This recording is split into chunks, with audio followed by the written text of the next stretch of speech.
We have already been blessed, and we ask for a double portion of your Holy Spirit as we continue.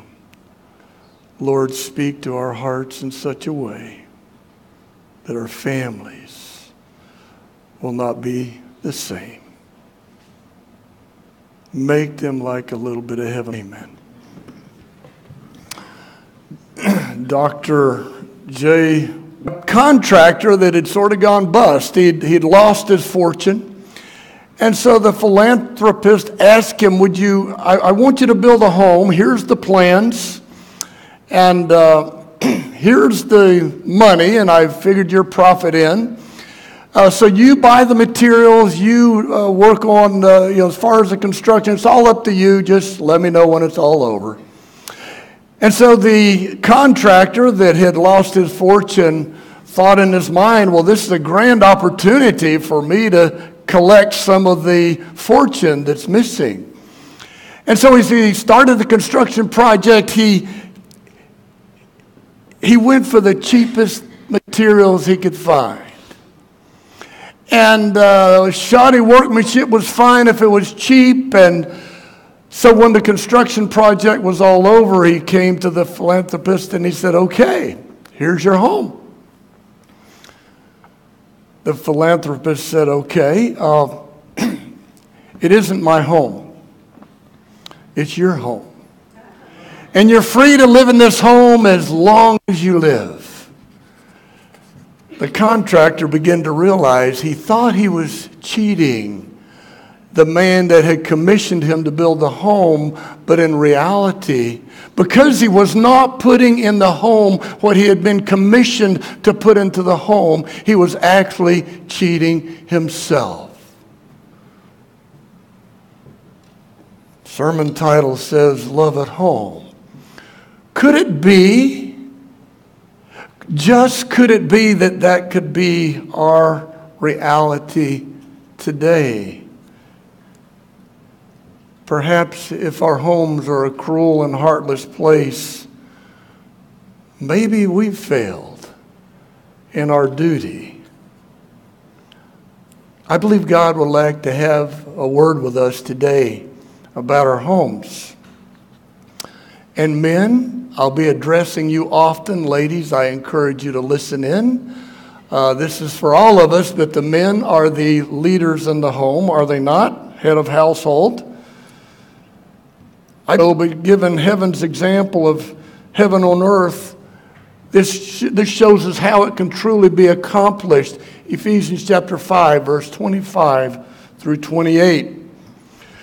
It says, husbands, love your wives, even as Christ also loved the church and gave himself for it, that he might sanctify and cleanse it with a washing of water by the word, that he might present it to himself a glorious church, not having spot or wrinkle or any such thing, but that it should be holy and without blemish.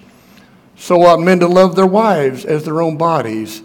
He that loveth his wife loveth himself. Now, guys, God's word has just set the standard pretty high, hasn't it?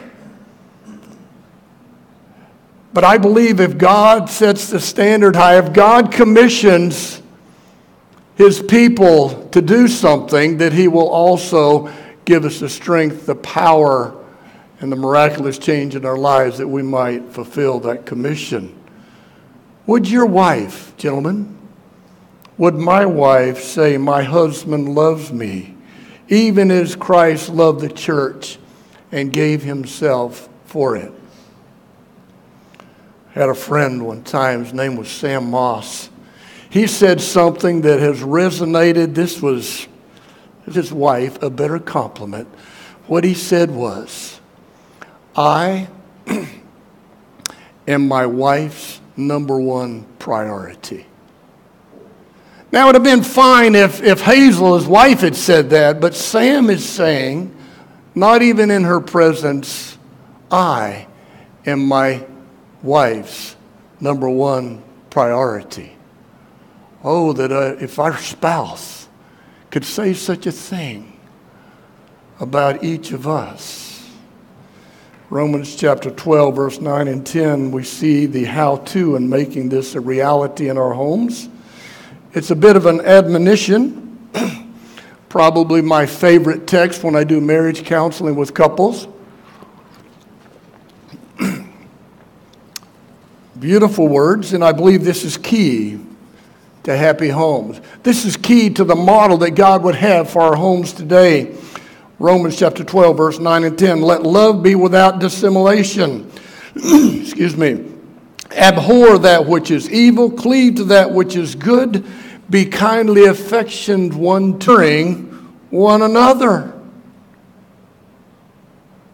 Now think about this model. That means that my needs, I don't need to worry about my needs. My number one priority needs to be that lady on the back row. It needs to be her needs. What would happen in a relationship if both the husband and the wife preferred one another? I remember one time I got called to the hospital for an emergency, and I got there, and there had been a shooting. Our hospital got one of the people that were shot, and Calhoun, Georgia got the other. I think Calhoun, Georgia got the wife, and I got the husband. They were in an argument. They were not preferring one another. They were arguing over what they were watching on television, of all things. He wanted to watch Charlie's Angels, and she wanted to watch some exercise program. Is that preferring? That's a perfect example of not preferring one another. Can you imagine, even with what we're watching, what we're doing, if we say, honey, I want to watch what you watch. If we're going to shoot each other, let's shoot each other because we're arguing the other way. Are you with me so far? So as Christ loved the church, is a standard that we must reach in our homes. Bring one another over self, as I believe summed up. A judge once said these words: patience, forbearance, kindness, forgiveness. These are essential in every household. Do you believe that so far?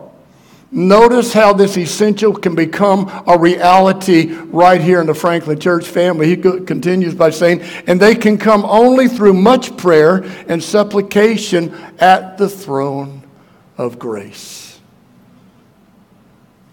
Oh, regardless of how my spouse or your spouse may be acting, or I may be acting, or you may be acting, gentlemen, can we not pray, Lord, give me your love for her? Lord, give me your love for him. Men, has your love made your home a little bit of heaven on earth? If not, that can be changed. No matter how bad a mess we have made, gentlemen, on our knees, transformation can happen, yes, for us, but also for our homes. As Christ cleansed his bride by the washing of water, we too can cleanse our hearts through the word on our knees. Christ made his church, our church, his bride, priority one. Putting everything aside, Christ did whatever it took that the church might be able to, should they choose, to experience a little bit of heaven on earth. Story is told of a couple of paddle boats. These were freighters on the Mississippi. Their number one priority was getting their cargo. These two boats left Memphis, and their job was to take their cargo to New Orleans. They left about the same time, and as they're going along with these, with their steam engines, I guess they must have been pretty close to each other, and one of the sailors yelled over to the other boat, and some snide remark about how slow their boat was, and the race was on. Can you imagine these two paddle boats steaming through the South on their way to New Orleans? After a while, one of the boats began to lag back. You see, they had enough coal for the journey, but they didn't have enough coal for the race. And one enterprising sailor got to thinking, our cargo. And so he threw some of the cargo in the oven, and they saw that, wow, now we're gaining, we're making speed. That boat actually won the race. But when it got to the destination, there was no cargo. Gentlemen, we have been entrusted with cargo. It's called a wife. It's called children. It's called family. Are we so concerned about being first, maybe in our job or in church or wherever? Are we so concerned about being first that we're willing to sacrifice the precious cargo that God has given us? Are our families priority one, gentlemen? That illustration came from a book called Eye of the Storm. Adventist Home, page 426 says, a home where love dwells and where it finds expression in looks, in word, and acts is a place where angels delight to dwell. You believe that? Okay, let me ask you. So some of you said you believe it. Some of you didn't. That's okay. If a home is a place where a loving home is a place where angels love to dwell, what happens? What happens when there's a vacuum of love? Do Satan's angels stay away from a vacuum? Either we have God's love in our home, or a satanic presence so easily comes in. Statement goes on to say, let the sunshine of love, cheer, and happy contentment enter into your hearts, and let its sweet influence pervade the home. Moms, dads, the buck stops here in our own hearts, doesn't it? Could it be by choosing to have demonstrated God's love in our hearts that our homes can be changed? Could it be by demonstrating God's love at home in our hearts that our church family can take on a new level, a new warmth of love for one another? How about our community? If we allow our homes to be what they need to be, will we not be equipped to make a difference outside those doors? Notice the results of choosing happy hearts and happy homes. I continue. Adventist Home, page 426. The atmosphere thus created will be to the children what air and sunshine are to the vegetable world, promoting health and vigor of mind and body. So there's more to it than just happiness. There's a physical thing that occurs. You know, this spring I was excited about raising potatoes.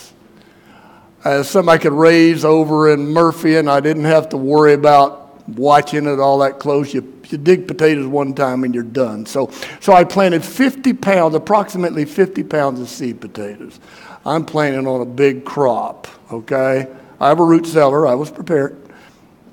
They all came up beautifully, and they got about this high. I had a stand of potatoes. There's a problem. There was no sunshine. A lot of rain. Rain's a good thing when we need it. All the potatoes in the whole area there got something called wilt.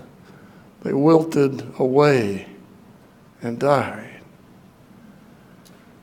Gentlemen, ladies, are we the sunshine of our home, or do we bring clouds into what God has designed to be a little bit of heaven on earth? As spiritual leaders, gentlemen, has our love, our sunshine made our home a little bit of heaven on earth? Leave what I have to live with. Even our newlywed has a smile on her face. She understands that. Brothers and sisters, we cannot change our spouse. But what we can do is go to the Lord in prayer, and God's Spirit is able to change me. And when God's Spirit changed me, then it has a foothold in the home, and changes can happen for all. The question is, are we willing? Will we take action? Little statement came over my phone this morning. I thought, I've got to share it. Yes, I did write down. God's Amazing Grace, page 253. His grace is given to work in us to will and to do, but never as the substitute for our efforts. So, gentlemen, if I sit back and say, well, God hadn't changed no, we have a job to do. We must cooperate with the Lord. We must make decisions. We must take action that we can truly love in such a way that not us, but our spouse will say, my home is a little bit of heaven on earth. 1 Peter 3 verse 7 helps us better understand the spiritual implication found in loving relationships with our wives. 1 Peter chapter 3 and verse 7. Giving what? Unto your wife as unto the weaker vessel, and as being heirs together of the grace of life. Now, why do we give honor? Notice this last part, that your prayers be not hindered. Brethren, it is God's plan that together our prayers be not hindered. When I cry out to God because my children are going through a divorce and their hearts are breaking, when I cry out to God for help, my prayers needn't be hindered.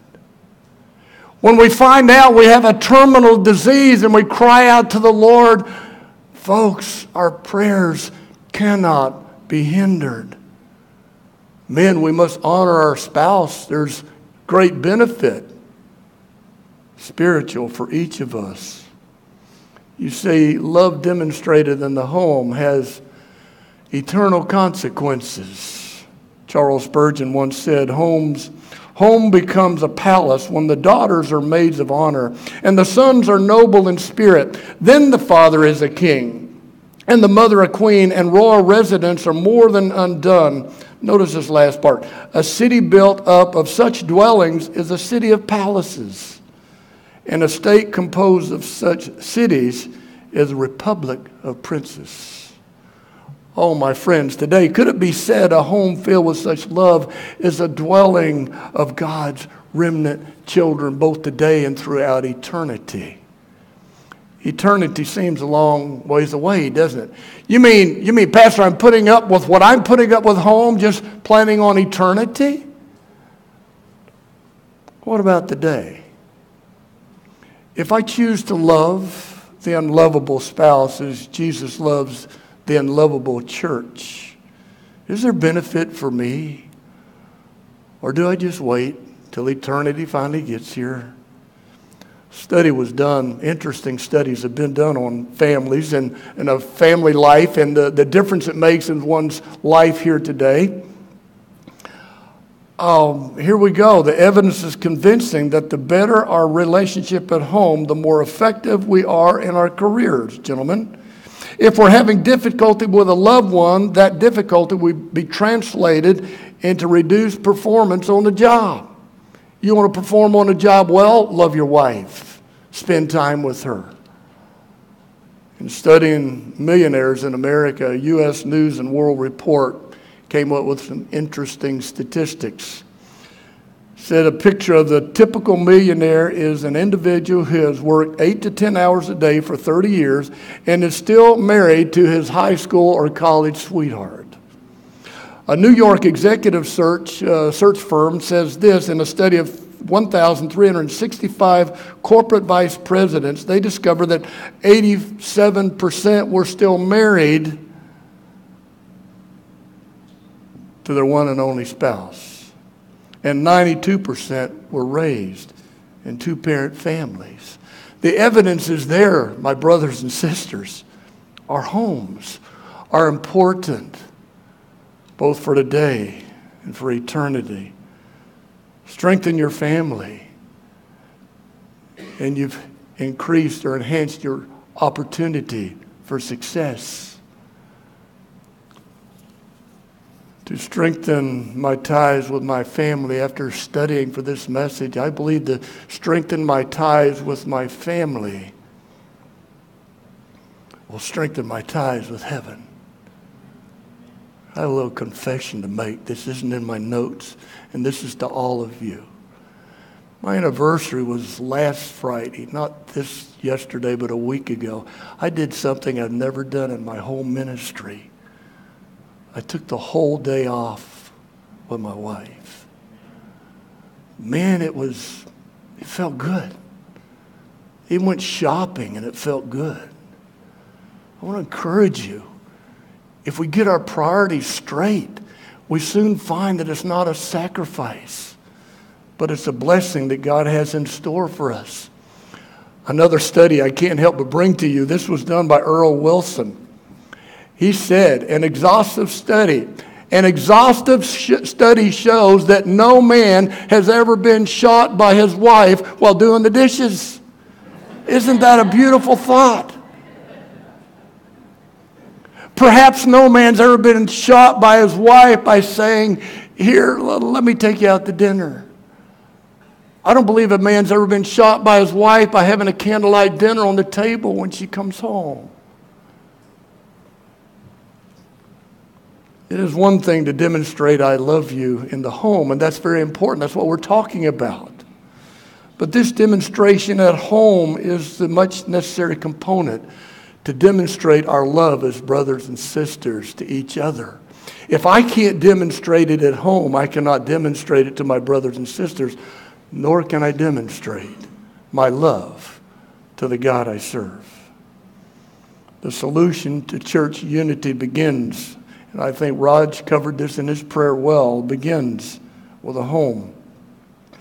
If I am loyal at home, I will be loyal to my brothers and sisters in church. When our love makes our home a little bit of heaven on earth, our church family will also be a little bit of heaven on earth.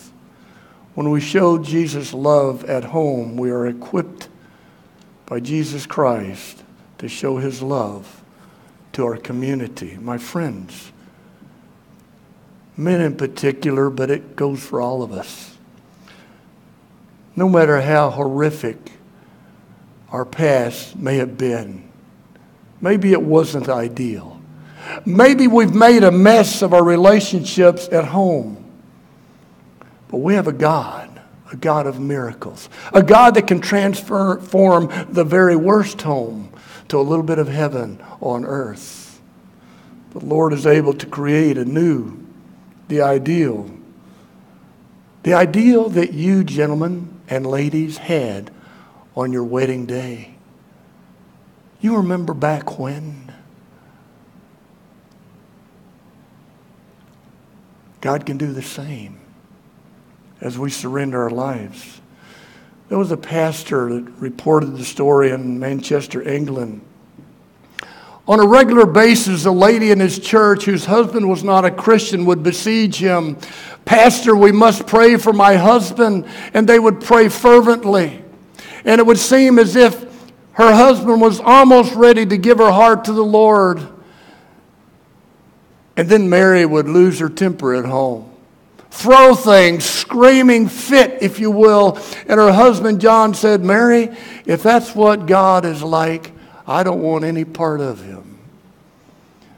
Mary went to her pastor and described what the problem she'd been facing. And her pastor said, Mary, I will be very blunt with you. You're the problem, not your husband. And I want to encourage you, Mary, God has the grace to remove this temper from you. Mary went home and did just that. She spent time with the Lord. The Lord gave her victory. She could tell in her heart the Lord had given her victory. It wasn't long. It was spring cleaning time, and she had put a little runner down the hall and new carpet and mounted a beautiful lamp in the hall on the wall. And here came John that day. He didn't know anything about what had happened. He's got something on his shoulder walking down the hall. The lamp got knocked off, and she could hear the crash. Can you imagine John? He braced himself for the storm. What he heard was a quiet wife upstairs saying, honey, it's okay, we can buy a new lamp. John was speechless. John didn't know what to say and finally said, Mary, are you okay? Mary said, yeah, I'm okay. You see, The Lord took my temper away from me. John, you're worth a whole lot more to me than that lamp ever was. John said, Mary, come down here. We need to pray. I need your God. John found Jesus that day. Fellows, the last verse of today's scripture says, Ephesians 5:28, so ought men to love their wives as their own bodies. He that loveth his wife loveth himself. Gentlemen, when we promote her welfare and well-being, we are promoting our own. Genesis 2:24 says, therefore shall a man leave his father and mother and shall cleave unto his wife, and they shall be one flesh. Choose today to love in your family as Jesus has loved you. Or choose, really there is no other choice, is there? You see, kindness begets kindness. Respect begets respect. Trust begets trust. Love begets love. I didn't know if I'd have time for this today, but I'm going to do something I guess I've never done before. Read this in my devotional not too long ago. And this is Paul describing all the gifts that were given to the church, pastors, evangelists, teachers, the gift of prophecy, the gift of healing. All of these gifts were given to the church. In the last verse in 1 Corinthians chapter 12, he says, but let me tell you about the very best gift of the Spirit. So all these gifts are great. They're important. They're needed. They're necessary. They're vital in our church family. But then he says, let me tell you of the greatest gift. I bet most of us know what the next chapter says. But I'm going to read it in a paraphrase, okay? 1 Corinthians chapter 13. If I had the gift of speaking any language, including the language of angels, but didn't have love, I would be like a noising gong or clanging cymbals. If I had the gift of predicting the future and could understand all science and fathom all knowledge, or if I had so much faith that I could move mountains but didn't have love, it would be worthless. If I gave everything I had to the church or used all my money to feed the poor, or if I became a martyr by being burned to death for Christ, but didn't have love, all such acts would count for nothing. Love is patient and kind. It doesn't envy or boast, nor is it puffed up with its own importance. Love is never rude, nor does it behave disorderly. It's not interested in itself, does not become angry or keep a record of wrongs. Love doesn't enjoy evil, but is always happy with truth. Love bears all things, believes all things, hopes for all things, and endures all things. Love will not fail. One day prophecies will end, the gift of language will cease, and our imperfect knowledge will vanish. We know so little, and prophecies give us only a glimpse of the future. But when the end comes, then that which is imperfect will pass away. When I was a child, I spoke as a child because I understood and thought as a child. But when I grew up, I put my childish ways of thinking behind me. Now we see things obscurely, as in a dark mirror. But then we will see things as they really are. Now I know God through his word, but then I will know him face to face, personally, as he knows me. There are three important things that will last forever: faith, hope, and love. The greatest of these is love. Has your love made your home a little bit of heaven on earth?